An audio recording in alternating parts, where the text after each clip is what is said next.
Waalaikumsalam warahmatullahi wabarakatuh. Selamat pagi Ibu-Ibu, bagaimana kabarnya hari ini? Alhamdulillah baik.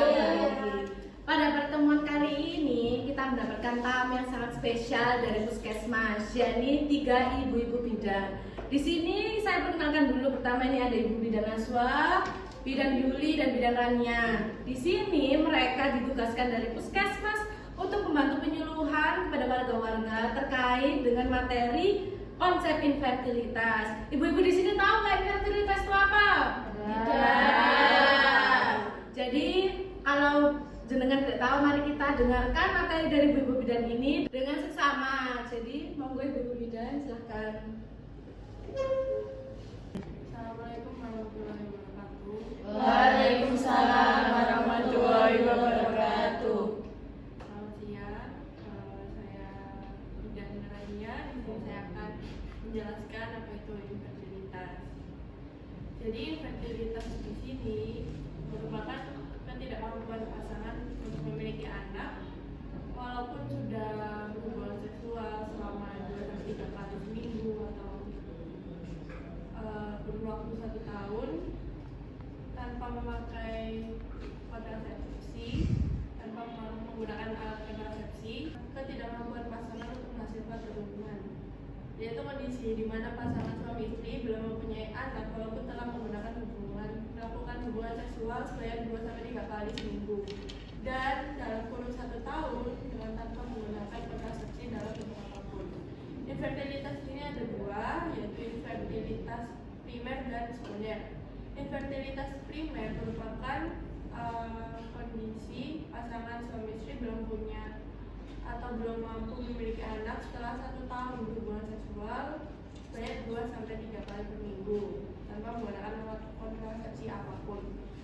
Bedanya sama yang sekunder ini, kalau yang sekunder ini pasangan suami istri belum punya atau belum pernah memiliki anak sebelumnya, tapi saat ini telah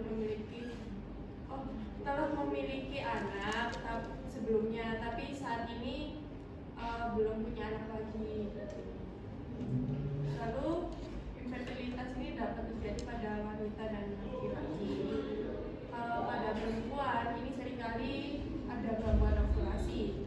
Bila ovulasi tidak terjadi, maka tidak akan ada sel telur yang bisa dibuahi. Salah satu tanda wanita yang mengalami gangguan ovulasi itu haidnya tidak teratur dan tidak haid sama sekali. Gangguan lainnya pada wanita ini seperti lubang saluran tuba tertutup yang disebabkan oleh infeksi, gangguan fisik rahim, umur, stres, kurang gizi, merokok, dan lain sebagainya.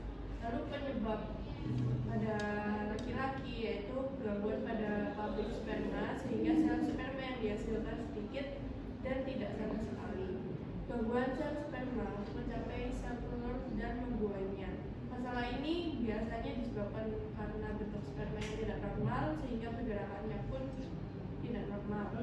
Risiko lainnya itu pada laki-laki suka minum alkohol, polusi udara, menggunakan narkoba, merokok, dan lainnya. Selanjutnya di sini ada penyakit penyebab infertil. Yang pertama endometriosis.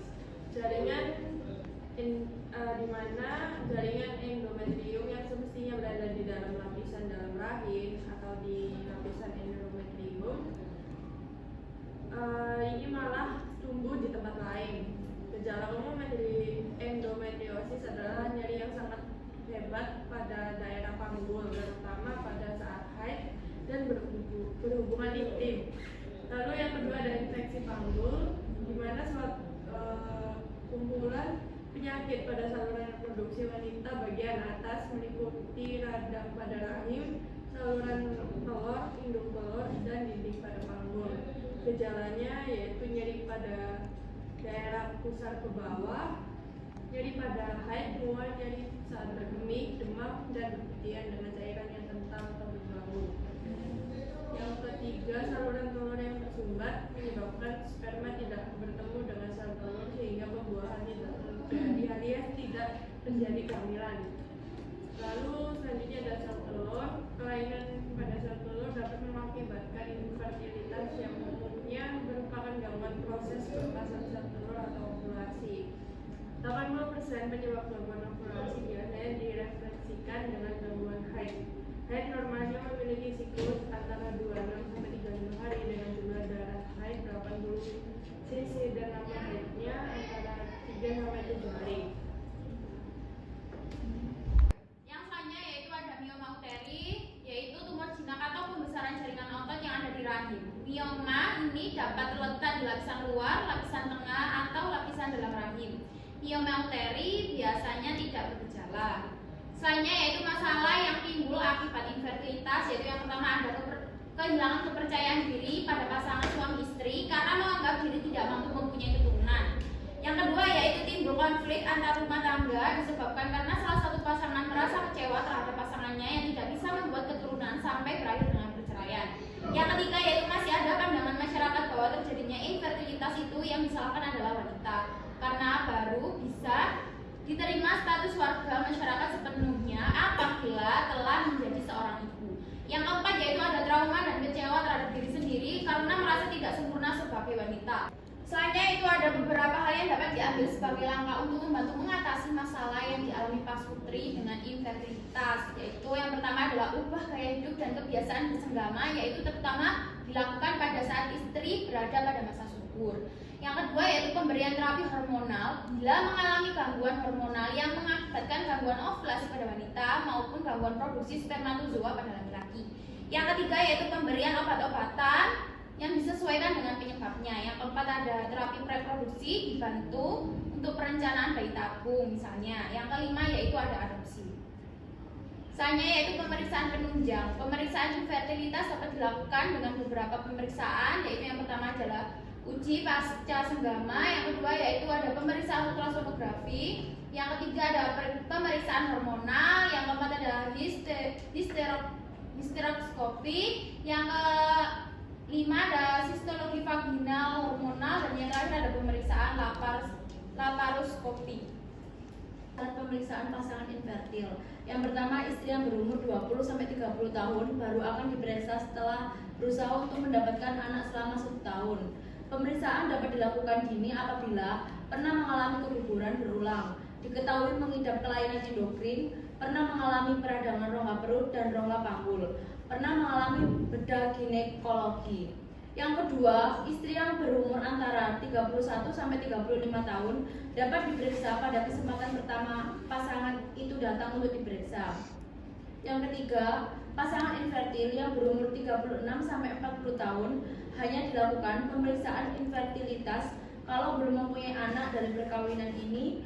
Dan yang keempat, pemeriksaan infertilitas tidak dilakukan pada pasangan infertil yang salah satu anggotanya mengidap penyakit yang dapat membahayakan kesehatan istri dan anaknya.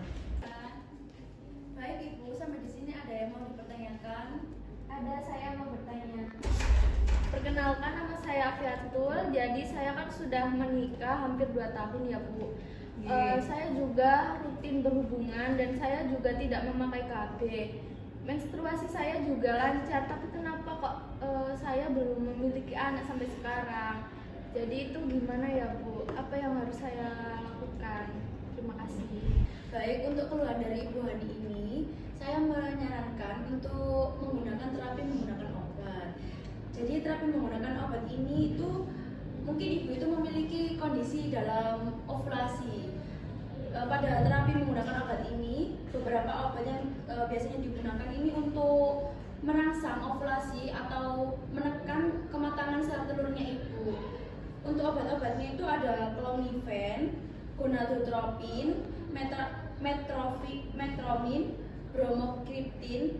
Nah, obat-obat ini tuh dikonsumsi ketika 2-6 hari ketika Ibu menstruasi. Namun penggunaan dari obat ini tuh tidak boleh dari 6 kali jika Ibu belum didiagnosa hamil. Itu Ibu. Oh iya, terima kasih. Izin bertanya ya Bu, saya. Iya. Kenapa nama saya Sutadi Elsa? Di sini saya ingin bertanya, apakah biaya pemeriksaan tersebut mahal ya Bu? Dan jika pemeriksaan seperti model seperti itu, peluang berhasilnya apakah tinggi? Terima kasih. Baik, saya akan menjawab pertanyaan dari Ibu Elsa. Apakah biaya dari pengobatan tersebut itu mahal?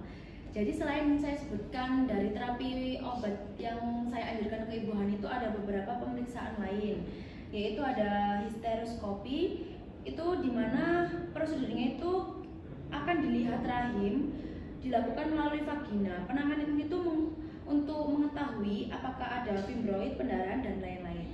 Untuk rate harganya itu ada di 2 juta. Selanjutnya ada pemeriksaan dari laparoskopi ini, prosedurnya itu melihat organ reproduksi wanita melalui perut. Untuk harganya itu di 24 juta. Dan yang terakhir ada operasi tuba. Operasi tuba ini prosedurnya itu dilakukan dengan melihat tuba falopi apakah ada tersumbat cairan atau tidak. Jadi untuk peluang keberhasilan itu bisa saya sarankan menggunakan pengobatan laparoskopi ini, Bu. Saya izin bertanya, Bu. Baik, silakan. Biasanya untuk pemeriksaan model tersebut apakah ada efek sampingnya?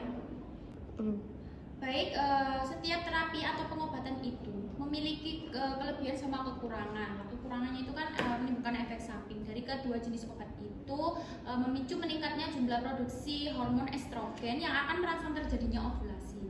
Lalu efek samping yang ditimbulkan dari mengkonsumsi obat tersebut yaitu yang pertama ada rasa hangat pada area wajah, leher, dan dada. Yang kedua yaitu ada rasa sakit dan tidak nyaman pada area payudara. Yang ketiga yaitu ada sakit perut, yang keempat ada kembung, yang kelima ada muntah, dan yang keenam ada nyeri otot dan sendi, ketujuh ada perubahan berat badan, 8 pusing dan sakit kepala, yang ke-9 berkeringat lebih pada saat malam hari, dan yang terakhir yaitu munculnya flek atau pendarahan vagina di luar siklus menstruasi.